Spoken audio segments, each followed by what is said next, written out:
जय हिंद दोस्तों, स्वागत है आपका हमारे YouTube चैनल स्टूडेंट्स कॉर्नर में। दोस्तों, हम लोग एनसीईआरटी बेस्ड हिस्ट्री का अध्ययन कर रहे हैं, जिसमें हम लोगों ने प्रागैतिहासिक काल व अद्यैतिहासिक काल का अध्ययन कंप्लीट कर लिया है और ऐतिहासिक काल में धार्मिक आंदोलन व महाजनपद काल का भी अध्ययन कंप्लीट कर लिया है। दोस्तों, हम लोग प्रेजेंट टाइम में मौर्य वंश का अध्ययन कर रहे हैं, जिसमें हम लोगों ने चंद्रगुप्त मौर्य व बिंदुसार दोनों राजाओं का अध्ययन कंप्लीट कर लिया था और आज की वीडियो अशोक पर होनी थी। ठीक है दोस्तों, तो कुछ बिंदु जो पिछली कक्षा में रह गए थे उन पर हमें गौर करना होगा, जिसमें से प्रथम है मौर्यों की उत्पत्ति। तो चलिए दोस्तों, शुरू करते हैं आज की वीडियो मौर्यों की उत्पत्ति से। दोस्तों, मौर्य को शुद्ध जाति का कुछ साहित्य में बताया गया है, जिसमें से प्रमुख है ब्राह्मण साहित्य अथवा अर्थात पुराण, और नेक्स्ट है दोस्तों मुद्रा राक्षस, विशाखा दत्त द्वारा रचित मुद्रा राक्षस। नेक्स्ट है विष्णु पुराण, और विष्णु पुराण का टीकाकार श्रीधर स्वामी द्वारा भी मौर्यों को शुद्ध जाति का दोस्तों बताया गया है। इसके बाद में नेक्स्ट बिंदु है दोस्तों वृहत कथा मंजरी तथा कथा सरित सागर में भी चंद्रगुप्त को निम्न कुल का बताया गया है, अर्थात उन्हें शुद्ध जाति का बताया गया है। तो दोस्तों, इस प्रकार शुद्ध जाति के जो पक्षधर थे, जो साहित्य, उनका हमने देखा दोस्तों। इसके बाद में नेक्स्ट है दोस्तों सामान्य कुल का। सामान्य कुल यूनानी साहित्य के हिसाब से इन्हें सामान्य कुल का कहा गया है दोस्तों। क्षत्रिय वर्ण संबंधित मान्यताएं जो है उसमें जैन स्रोत प्रथम है दोस्तों।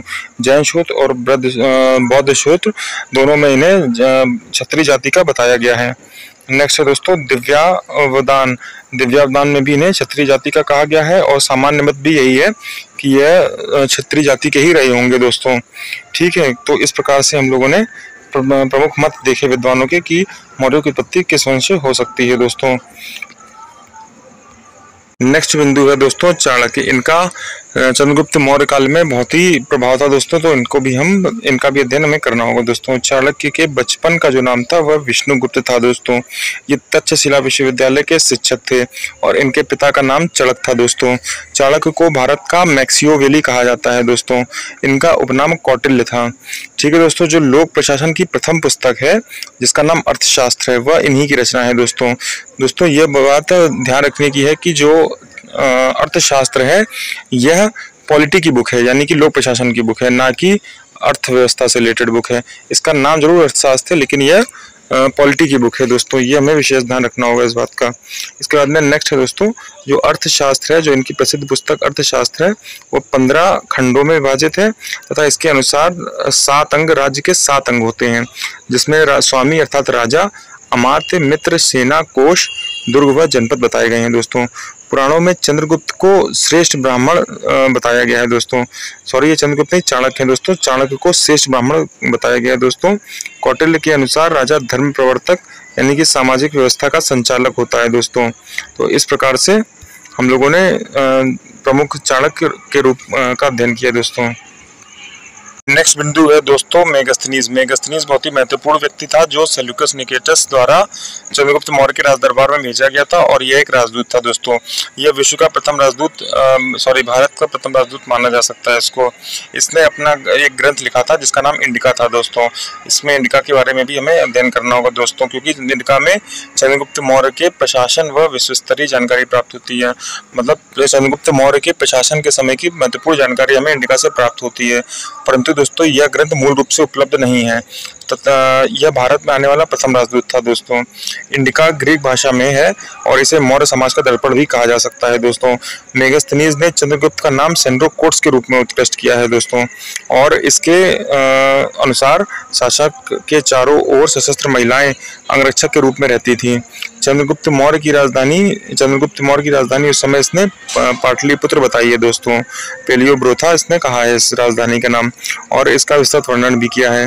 और इसने इसके अनुसार पाटलिपुत्र गंगा व सोन नदी के संगम पर स्थित तथा पूर्वी भारत का सबसे बड़ा नगर था दोस्तों।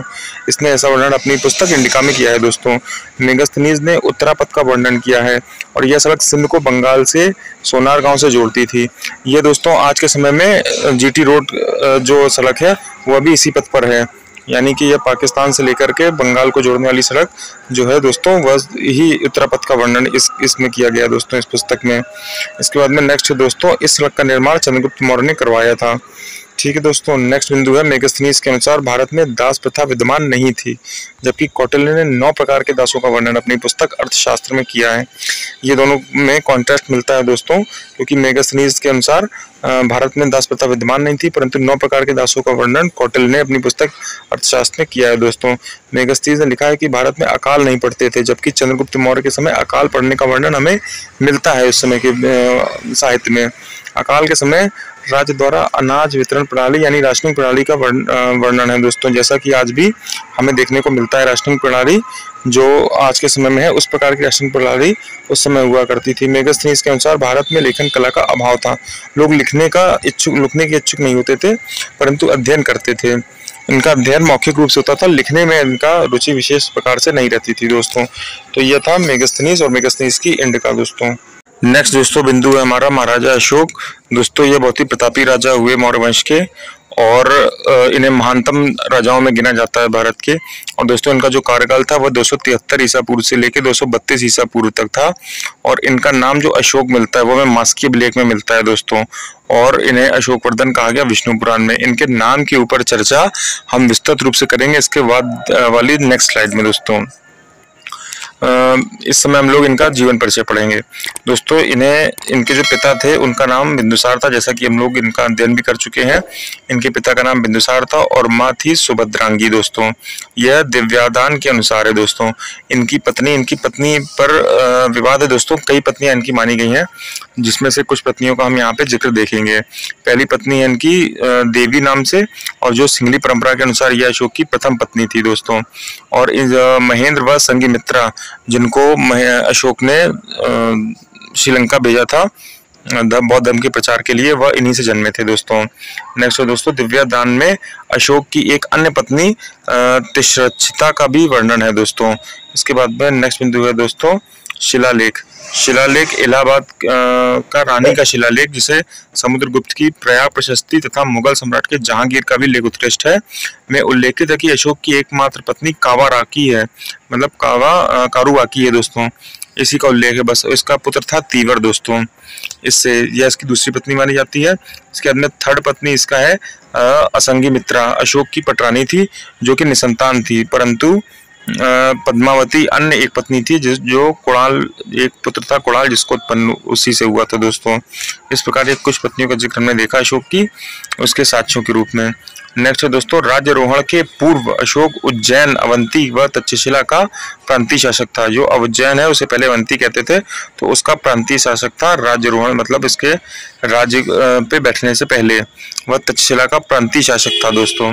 नेक्स्ट है इसकी उपलब्धि थी कि बौद्ध ग्रंथ के अनुसार बौद्ध होने के पूर्व यानी कि बौद्ध धर्म अपनाने से पूर्व अशोक चंड अशोक कहलाता था दोस्तों, परंतु जब इसने बौद्ध धर्म अपनाया तो यह बहुत ही दयावान प्रकार का हो गया था दोस्तों। इसके बाद में नेक्स्ट बिंदु है शासनादेशों को शिलालेखों पर खुदवाने वाला प्रथम जो भारतीय शासक था वह अशोक ही था। इससे पहले किसी ने यह परंपरा नहीं अपनाई थी, सब अपने मौखिक प्रकार से आदेश देते थे, परंतु इसने शासनादेशों को शिलालेख पर खुदवाया दोस्तों। नेक्स्ट है जिसे शिलालेखों का जनक भी कहा जाता है, इसी कारण से शिलालेख का जनक भी कहते हैं दोस्तों। शिलालेखों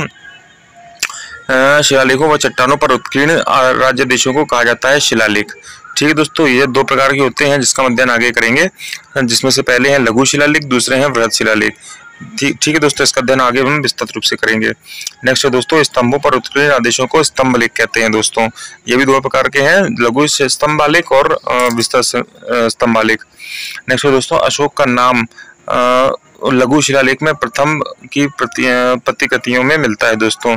अशोक का नाम है वह लघु शिलालेख में प्रथम की आकृतियों में मिलता है दोस्तों। अशोक ने 273 ईसा पूर्व में ही सिंहासन प्राप्त कर लिया था, परंतु 4 वर्ष गृह युद्ध में रहने के कारण अशोक ने वास्तविक राज्याभिषेक जो अपना कराया वो 269 ईसा पूर्व में कराया दोस्तों। कल्हड़ की रजत रंगनी के अनुसार अशोक ने कश्मीर में श्रीनगर की स्थापना की थी, यानी जो श्रीनगर की जो स्थापना है वह सम्राट अशोक द्वारा की गई, ऐसा कल्हड़ की रजत रंगनी में कहा गया है दोस्तों, जो बहुत ही प्रमाणिक ग्रंथ माना जाता है। नेक्स्ट है दोस्तों, अपने राज्याभिषेक के 8वें वर्ष 261 ईसा पूर्व में अशोक ने कलिंग पर आक्रमण कर दिया और उसे जीत लिया दोस्तों। कलिंग युद्ध में हुए व्यापक नरसंहार ने अशोक को विचलित कर दिया तथा इसके परिणाम स्वरूप उसने शस्त्र त्याग करने की घोषणा कर दी। यह इसका अंतिम युद्ध था दोस्तों कलिंग पर। इसके बाद इसने कभी अपने युद्ध लड़ने के इसके साक्ष्य नहीं मिलते हैं दोस्तों। नेक्स्ट है दोस्तों, कलिंग विजय के बाद में अशोक ने बौद्ध धर्म स्वीकार कर लिया था, जबकि इससे पहले वह ब्राह्मण मतानुयायी था। इससे पहले वह ब्राह्मण मत मानने वाला था, परंतु कलिंग विजय के बाद में उसने बौद्ध धर्म स्वीकार कर लिया था दोस्तों। अशोक प्रथम शासक था जिसने अपने अभिलेखों के माध्यम से प्रजा को संबोधित करना प्रारंभ किया था दोस्तों। इसके बाद में नेक्स्ट बिंदु है, सर्वप्रथम 1837 में जेम्स प्रिंसेप ने अशोक के अभिलेखों को ब्राह्मी लिपि में पढ़ने में सफलता प्राप्त की। इससे पहले अशोक के अभिलेख नहीं पढ़े गए थे। जेम्स प्रिंसेप प्रथम व्यक्ति था जिसने अशोक के अभिलेखों को पढ़ा था दोस्तों। अशोक की पहचान इसने प्रियदर्शी के रूप में की थी। नेक्स्ट बिंदु है दोस्तों, कलिंग का युद्ध। कलिंग का युद्ध बहुत ही महत्वपूर्ण घटना थी अशोक के समय की दोस्तों, जो 261 ईसा पूर्व में हुआ था दोस्तों। इसके बारे में देखते हैं। राज्याभिषेक के 8वें वर्ष के बाद अशोक, जिसे प्रियदर्शी भी कहते थे, जिसका अर्थ होता था देवताओं का प्रिय राजा। प्रियदर्शी का शाब्दिक अर्थ था देवताओं का प्रिय राजा, ने अपने पिता एवं पितामह की दिग्विजय की नीति को जारी रखा। उस समय कलिंग का राज्य मगध साम्राज्य की प्रभुसत्ता को चुनौती दे रहा था। कलिंग को महापद्मनंद ने जीतकर मगध साम्राज्य में मिला लिया था। इससे पहले महापद्मनंद इसे जीतकर अपने साम्राज्य में मिला चुके थे, परंतु बिंदुसार के समय में जो यह कलिंग था उसने अपनी स्वतंत्रता घोषित कर दी थी। अतः इसलिए अशोक ने इसे जीतने का फिर से प्रयास किया दोस्तों। इसमें क्या हुआ दोस्तों, कलिंग का प्राचीन जो राज्य था वर्तमान दक्षिणी उड़ीसा में स्थित है दोस्तों। कलिंग युद्ध तथा उसके परिणाम के विषय में अशोक ने 13वें अभिलेख में विस्तृत सूचना प्राप्त होती है। जो इसका वृहद अभिलेख है, अभी हम आगे उसका अध्ययन करेंगे, उसका जो 13वां अभिलेख है उसमें इसके बारे में विस्तृत वर्णन है दोस्तों। इसके बाद में नेक्स्ट बिंदु है दोस्तों, 13वें शिलालेख में इस युद्ध के भयानक परिणामों का उल्लेख इस प्रकार हुआ है कि इसमें 1.5 लाख लगभग लोगों को बंदी बनाकर उसे निर्वसित कर दिया गया तथा 1 लाख लोगों की हत्या कर दी गई तथा इससे भी कई गुना लोग मार दिए गए। इतना भयानक ये युद्ध हुआ था दोस्तों। युद्ध में भाग न लेने वाले ब्राह्मण श्रमिकों व गृहिणियों ने अपने संबंधियों के मारे जाने पर बहुत कष्ट हुआ। सम्राट ने इस नरसंहार को अपनी स्वयं की आंखों से देखा था दोस्तों, क्योंकि यह युद्ध उसी के द्वारा लड़ा गया था। कलिंग मगध साम्राज्य का एक प्रांत बन गया तथा राजकुल का कोई राजकुमार वहां पर उपराजा नियुक्त कर दिया गया। जैसे कि कलिंग के 2 अधीनस्थ हुए, जिसमें से पहले थे प्रादेशिक केंद्र। इसका जो बनाया गया वह उत्तरी केंद्र बनाया गया जिसकी राजधानी तोसिल थी दोस्तों। नेक्स्ट है इसका दक्षिणी केंद्र जिसकी राजधानी जौगढ़ थी। कलिंग ने फिर कभी भी स्वतंत्र होने की चेष्टा नहीं की। इतने भयानक परिणाम हुए इस युद्ध के बाद दोस्तों। कलिंग ने कभी भी स्वतंत्र होने की चेष्टा नहीं की। मौर्य साम्राज्य की सीमा बंगाल की खाड़ी तक आ चुकी थी। जो ये भारत है, इसमें जो मौर्य साम्राज्य की सीमा थी भारत में, वह कलिंग के समय में कलिंग को जीतने के बाद बंगाल की खाड़ी तक आ चुकी थी। इसके बाद में बंगाल की खाड़ी है दोस्तों। अतः बहुत ही बड़ा साम्राज्य अशोक के समय में स्थापित हो चुका था। यह कलिंग युद्ध का तात्कालिक लाभ था दोस्तों। इसके बाद में इस प्रकार कलिंग युद्ध ने अशोक के हृदय में महान परिवर्तन उत्पन्न किए तथा उसके अंदर मानवता के प्रति दया व करुणा आ गई दोस्तों। युद्ध क्रियाओं को सदा के लिए उसने बंद करने की प्रतिज्ञा भी इस युद्ध से ले ली थी। इसीलिए यह युद्ध बहुत ही महत्वपूर्ण है दोस्तों अशोक के समय में। नेक्स्ट बिंदु है हमारा अशोक कालीन शब्द यानी शब्दावली। यह भी किसी पेपर में पूछ लेता है दोस्तों, तो हमें सभी शब्दों को, जो प्रमुख शब्द है उनको देखना होगा। जैसे भाग, भाग का अर्थ है दोस्तों कृषकों द्वारा उत्पादन से प्राप्त कर, जिसे उपज का हिस्सा भी कहते हैं, उपज का हिस्सा भी कहते हैं दोस्तों। नेक्स्ट बिंदु है प्रवेश्य, इसके कहते हैं आयात कर, यह 20% होता था दोस्तों। तीसरा है निष्क्राम्य, इसे निर्यात कर भी कहते हैं दोस्तों। नेक्स्ट है प्रणय, यह आपातकालीन कर होता था दोस्तों। यह सदैव नहीं लगाया जाता था, आपातकाल पड़ने पर ही लगाया जाता था। बाद में दोस्तों बलि, यह एक प्रकार का भू राजस्व था दोस्तों। नेक्स्ट है हिरण्य, यह अनाज के रूप में न देकर नगद दिया जाता था, इसलिए इसे अरण्य कहते थे। नेक्स्ट है दोस्तों परिहारिक, जैसे गांव जो कर से मुक्त उन्हें परिहारिक कहा गया दोस्तों। यह प्रमुख शब्दावली थी अशोक के समय की। नेक्स्ट बिंदु है दोस्तों अभिलेख। अभिलेख अशोक के ही समय से मिलने प्रारंभ हुए और इसी ने प्रथा प्रारंभ की थी, इसलिए अशोक इसके समय के बहुत ही महत्वपूर्ण घटना है अभिलेख दोस्तों। अभिलेख किसे कहते हैं? पत्थर या धातु या मिट्टी के बर्तन जैसी कठोर सतह पर खुदे हुए लेखों को अभिलेख कहा गया है दोस्तों। अभिलेख में उन लोगों की उपलब्धियां, क्रियाकलाप व विचार दिए जाते थे जिस समय की ये प्राप्त होते थे दोस्तों। इसमें राजाओं की क्रियाकलाप व महिलाओं व पुरुषों द्वारा धार्मिक संस्थाओं को दिए गए दान का जो ब्यौरा होता था यह सब लिखा जाता था दोस्तों। अभिलेख एक प्रकार के स्थायी प्रमाण होते थे। कई अभिलेखों ने इनके निर्माण की तिथि भी अंकित होती थी। कुछ कुछ अभिलेख ऐसे मिले हैं जिसमें इनके निर्माण की तिथि भी अंकित है। प्राचीनतम अभिलेख प्राकृतिक भाषाओं में हुआ करते थे, जो प्राकृत भाषा चला करती थी पहले उसमें हुआ करते थे दोस्तों। प्राकृत उन भाषाओं को कहा जाता था जो जन सामान्य की भाषाएं हुआ करती थी उस समय। ठीक है दोस्तों, इस अध्याय में अजातशत्रु और अशोक जैसे शासकों के नाम प्राकृत भाषा में लिखे गए हैं क्योंकि यह नाम प्राकृत अभिलेखों से प्राप्त हुए हैं दोस्तों। ठीक है, तो ये हमने देखा कि अभिलेख का प्रकार देखा कि अभिलेख होता क्या है दोस्तों। नेक्स्ट बिंदु है दोस्तों हमारा अभिलेखों के प्रकार। अभिलेख कितने प्रकार के होते हैं दोस्तों? पहला अभिलेख है शिला अभिलेख। यह लेख पहाड़ों को काटकर शिलाखंडों को समतल कर कर उस पर उत्कीर्ण किया जाता था दोस्तों। यह बहुत ही बड़े प्रकार के भी होते थे और छोटे प्रकार के भी होते थे। तो इस प्रकार इसे दो भागों में भी बांट सकते हैं जिसका अध्ययन हम आगे करेंगे। पहले भाग को कहते हैं लघु शिलालेख और दूसरे भाग को कहते हैं वृहद या बड़े शिलालेख दोस्तों। इसी प्रकार से स्तंभ लेख भी हैं। प्राकृतिक शिलाओं को प्रचुर अनुपलब्धता यानी कि उनकी उपलब्धता नहीं थी, इस कारण उन्हें पत्थरों को काटकर कृत्रिम स्तंभों व उत्कीर्ण लेख जिनको अन्य स्थलों पर आसानी से गाड़ा जा सकता था ऐसा बनाया गया, जिन्हें स्तंभ लेख कहा गया। यह भी दो प्रकार के हैं दोस्तों, लघु और वृहद। इसके बाद में नेक्स्ट है दोस्तों गुहा लेख।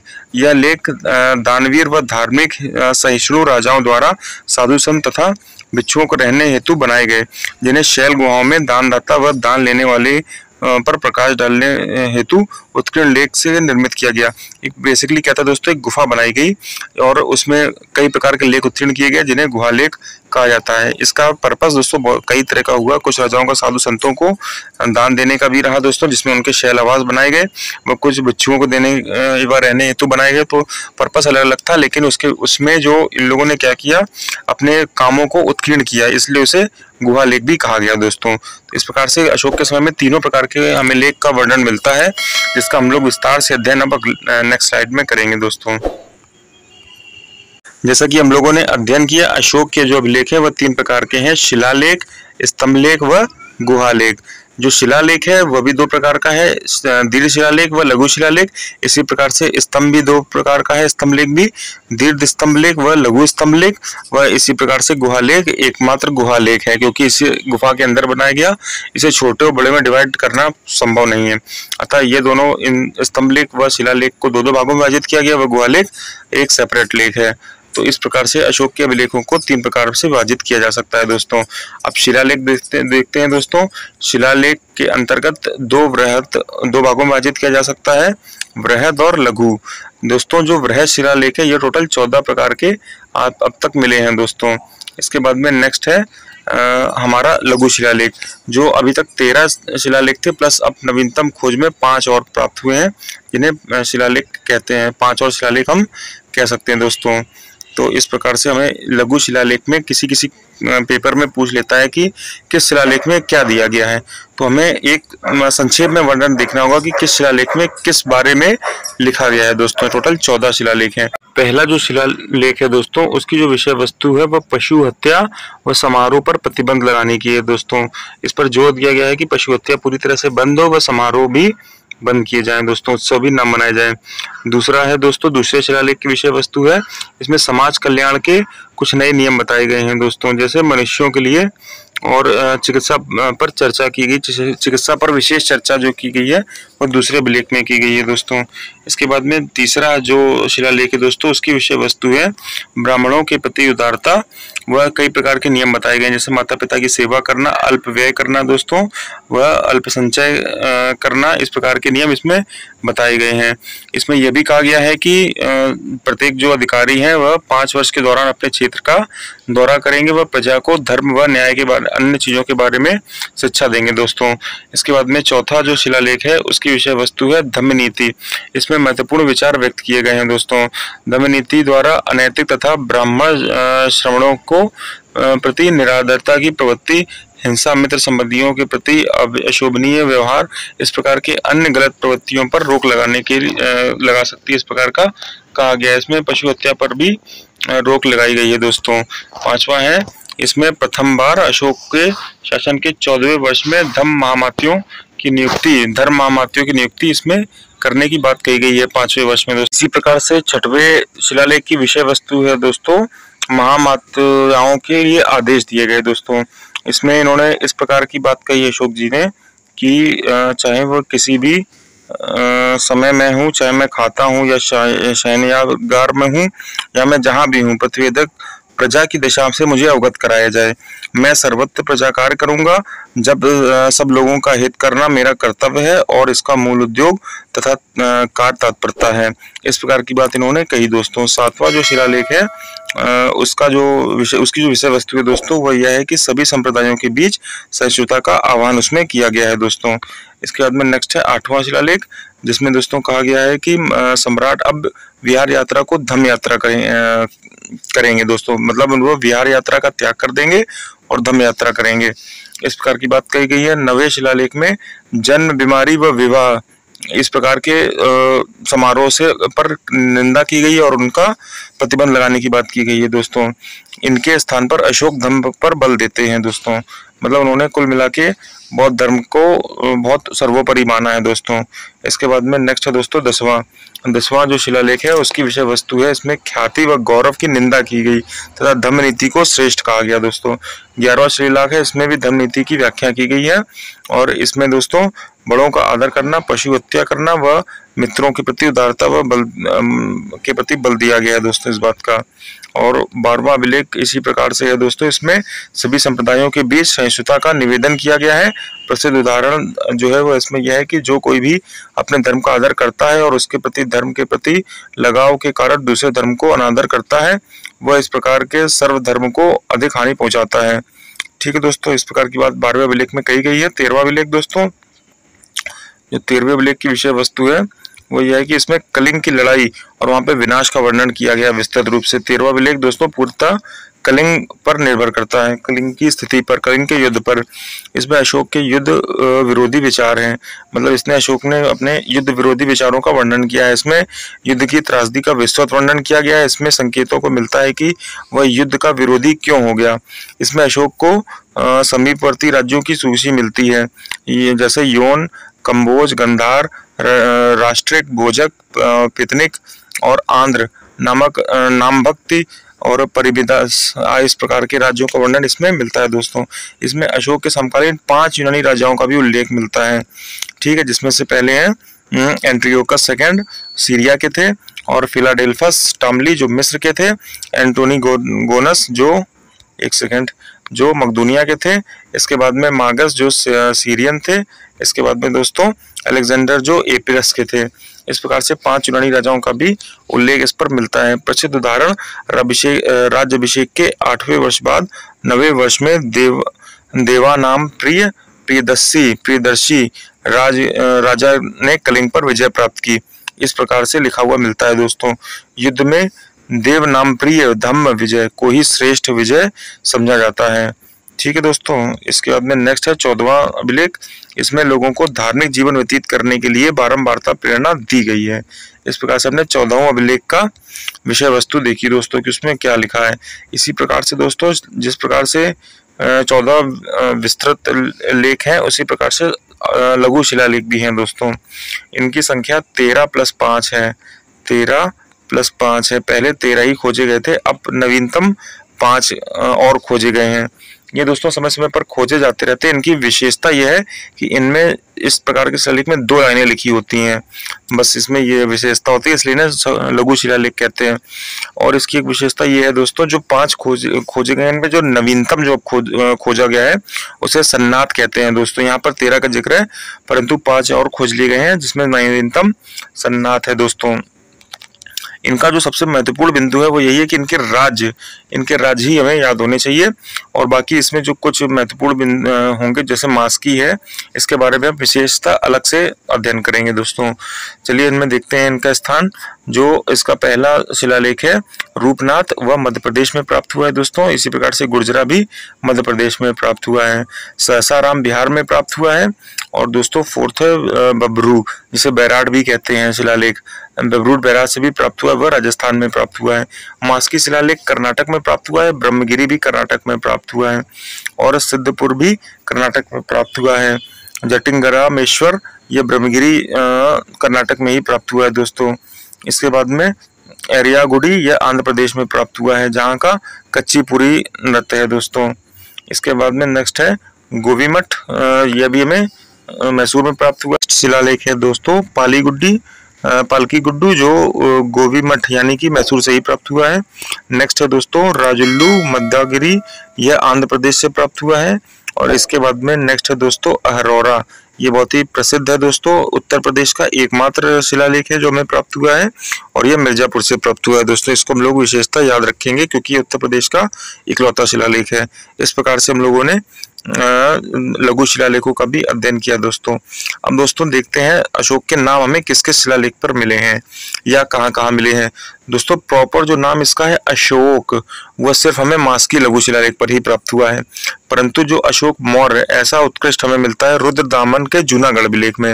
यह भी बहुत महत्वपूर्ण अभिलेख है दोस्तों, इसका हम आगे भी अध्ययन करेंगे दोस्तों, क्योंकि यह संस्कृत में एकमात्र शिलालेख है और भी इसकी विशेषता है जिसका अध्ययन आगे चलकर। नेक्स्ट है दोस्तों अशोक वर्धन या अशोक वर्धन, यह हमें पुराणों में लिखा मिलता है। राजा अशोक का नाम नेट्टूर लघु शिलालेख में प्राप्त होता है। देवनान प्रियस अशोक राजा, यह गुर्जर लघु शिलालेख से हमें प्राप्त होता है। नेक्स्ट है राजा अशोक देवा नाम प्रिय, यह हमें उडिगोलम लघु शिलालेख से प्राप्त होता है। नेक्स्ट है दोस्तों पियदस्सी राजा, यह कांधार वृहत शिलालेख से हमें प्राप्त होता है अथवा दीपांश व महावांश से भी प्राप्त होता है। इसके बाद में नेक्स्ट है दोस्तों पियदस्सी राजा, यह बाबर गुहा लेख से प्राप्त होता है। इसके बाद में पियदस्सी राजा मगध, यह हमें बाबरू बेराट अभिलेख से प्राप्त होता है दोस्तों। इस प्रकार से अशोक के नाम हमने कहाँ कहाँ किस किस साक्ष्य में मिलते हैं वह भी हमने अध्ययन किया दोस्तों। नेक्स्ट है दोस्तों मास्की अभिलेख, ये बहुत ही महत्वपूर्ण अभिलेख है, इसका अध्ययन हमें करना होगा। इसमें अशोक ने अपने को बुद्ध शाक्य कहा है। इस मास्की अभिलेख में अशोक ने अपने आप को बुद्ध शाक्य कहा है। इसी अभिलेख में उसका नाम अशोक भी लिखा है, प्रॉपर अशोक उसमें इसी में लिखा हुआ है दोस्तों। नेक्स्ट है भाबरू या बैराट अभिलेख, इसमें अशोक का नाम प्रियदर्शी मिलता है दोस्तों। तथा इस अभिलेख में बौद्ध धर्म की त्रिरत्न बुद्ध धम्म व संघ का उल्लेख किया गया है दोस्तों। जो त्रिरत्न है बुद्ध धम्म व संघ, उसका उल्लेख हमें भब्रू बैराट में देखने को मिलता है अभिलेख में। नेत्तूर ये वह उड़ेगोलम, इसमें अशोक का नाम मिलता है दोस्तों। नेक्स्ट है गुर्जरा अभिलेख, जो है रुद्रदामन का जूनागढ़ अभिलेख, इसमें भी नाम अशोक मिलता है दोस्तों। और एरीगुड्डी, इसमें दोस्तों इस अभिलेख में लिखने की शैली है वह अभिलेखों के विपरीत बाएं से दाएं है, जिसे बुस्ट्रोफेडन शैली कहते हैं। इस शैली का नाम बुस्ट्रोफेडन है, जिसमें क्या होता है दोस्तों एक सीधे से उल्टा यानी कि बाएं से दाएं, इसके बाद में फिर दोस्तों दाएं से बाएं, ऐसे लिखा जाता है इसमें। इसलिए यह शैली थोड़ा अजीब है और इस कारण यह अभिलेख भी अजीब है। इसमें क्या है दोस्तों इकलौता अभिलेख ऐसा है जिसमें ऐसे से ऐसे बाएं से दाएं व फिर दाएं से बाएं लिखा जाता है। तो इस शैली में लिखे होने के कारण यह एक विशेष अभिलेख भी है, इसका भी हम लोग ध्यान रखेंगे दोस्तों। नेक्स्ट है दोस्तों अशोक के शिलालेख विश्व धरोहर। दोस्तों अशोक के कुल 8 शिलालेखों को विश्व धरोहर की मान्यता प्राप्त है, जो 2012 से प्राप्त है मान्यता दोस्तों। आइए देखते हैं कौन कौन से शिलालेख हैं, जिसमें से पहला है कालसी शिलालेख। ये बहुत ही महत्वपूर्ण है, इसका अध्ययन हम अभी आगे भी करेंगे, जो देहरादून में स्थित है दोस्तों और यह उत्तराखंड में स्थित है। नेक्स्ट है दोस्तों गिरनार, जो जूनागढ़ गुजरात में स्थित है दोस्तों। इसके बाद में एर्रीगुड्डी करनूल कर्नाटक में स्थित है। इसके बाद में सोपारा, जो कांठे महाराष्ट्र में स्थित है दोस्तों, ठाणे महाराष्ट्र में स्थित है दोस्तों। नेक्स्ट है जौगढ़, जो गंजाम उड़ीसा में स्थित है। इसके बाद में नेक्स्ट है धौली, जो पूरी उड़ीसा में स्थित है।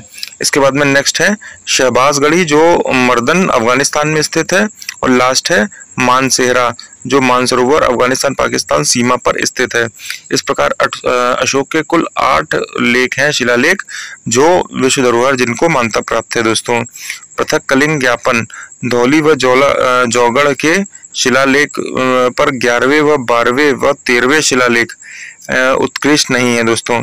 इसके स्थान पर 2 अन्य लेख खुदे हैं जिन्हें पृथक कलिंग ज्ञापन कहते हैं दोस्तों। ठीक है, तो हम लोगों ने ये देखा। अब नेक्स्ट दोस्तों कालची अभिलेख, ये बहुत ही महत्वपूर्ण अभिलेख है। मगध के मौर्यवंशी सम्राट अशोक ने 14 राजज्ञाओं को 262 ईसा पूर्व शिलालेख लिखवाया। यह वह समय था जब अशोक कलिंग युद्ध में विजयी हुआ। उनका सिंह से हिंसा से मोह भंग हो गया और जॉन फॉरेस्ट वर्ष 1860 में इसे उत्खनन द्वारा प्राप्त किए। शिलालेख पर प्राकृत भाषा व ब्राह्मी लिपि में लिखा गया है।